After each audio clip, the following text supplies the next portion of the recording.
This castle smells of you. But even with your sweet scent clinging to every inch of this place, I can still find you.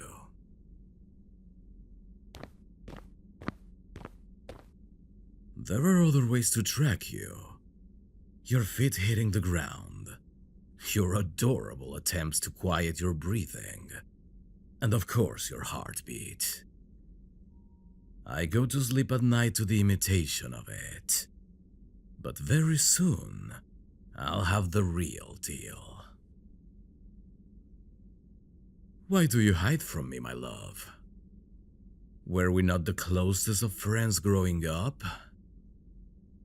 We played. I guarded you while you slept, and you'd read me stories about dragons and knights. We were promised to one another. We were engaged. A small hope to join our kingdoms together. There's been plenty of bloodshed, and it needed to end before we were all washed away by the blood. That's what your father said. The only logical thing that ever came out of his mouth. But that's alright. I was more than willing to put up with having such a pathetic whelp as my father-in-law. A small price to pay to have the love of my life. I knew from the moment we met in the gardens. You weren't afraid of me. You didn't look at me with disgust, but curiosity. You smiled at me and held my hand. You wanted to show me so many things.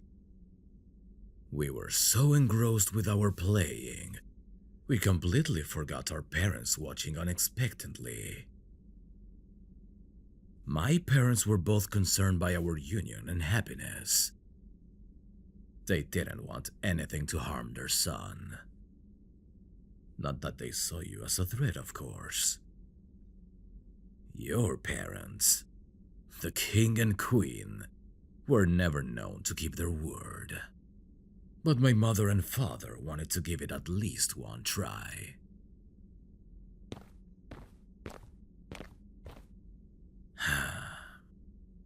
And so months turned into years. And then, and only then, did your father take you away from me. The deal was off. But that can't be. The oath he made was binding and my parents knew that. Maybe all of it was just some kind of trick. Make me latch on to you just to cruelly rip you away from me. It worked. I was hurt, to say the least. I wanted my little bride back, and I swore to your father that if he didn't release you to me, I would burn his castle to the ground and wash his legacy away with the blood of any who dared to stand in my way. He laughed. He dared to laugh. I laughed too, when I crushed his hand under my boot.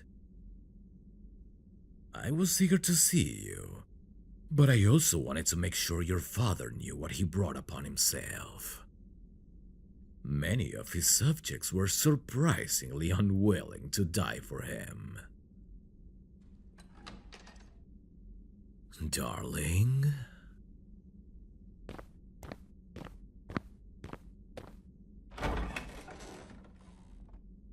Our favorite game.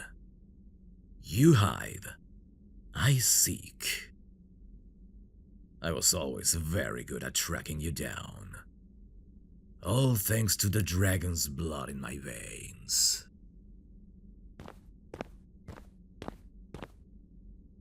You're even more beautiful than when I last saw you. What am I doing? Nothing. Just enjoying the view. I do have a confession to make, though.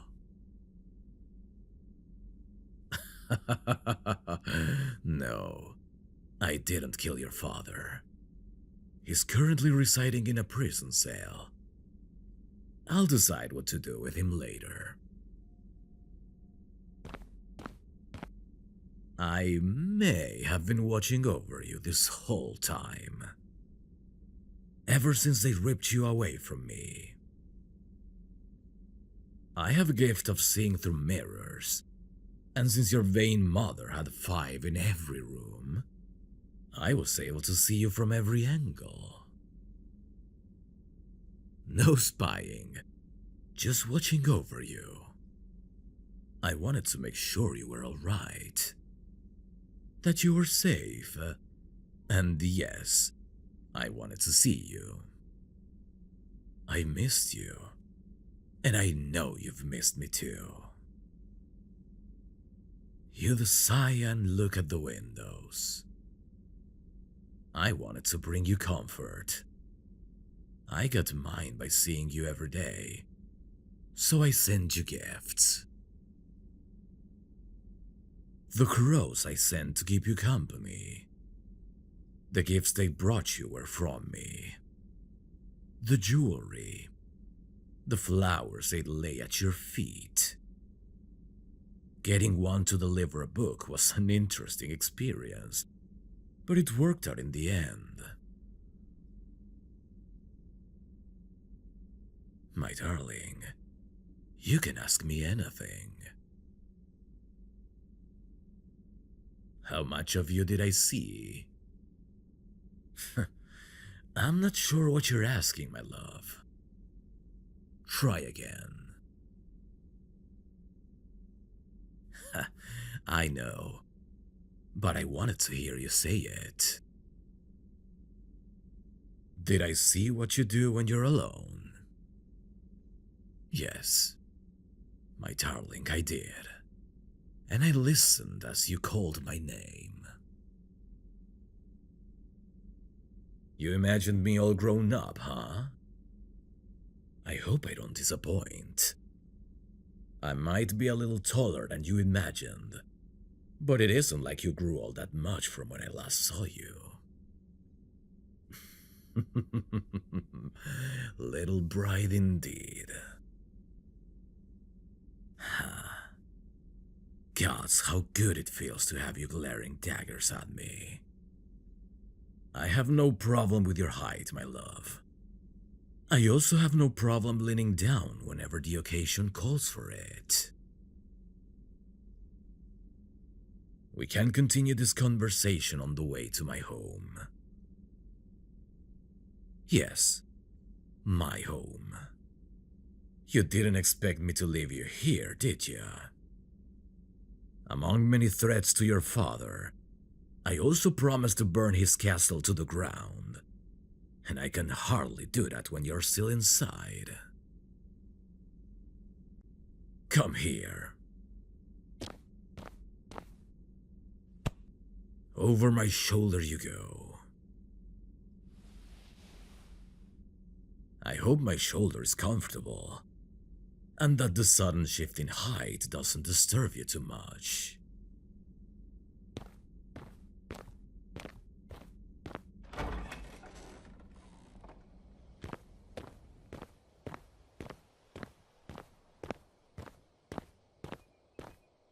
Alright, I got what I came for. Light her up, boys.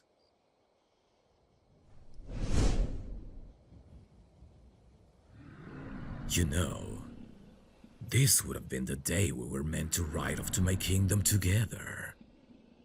How poetic that everything your father did to keep this from happening was all in vain.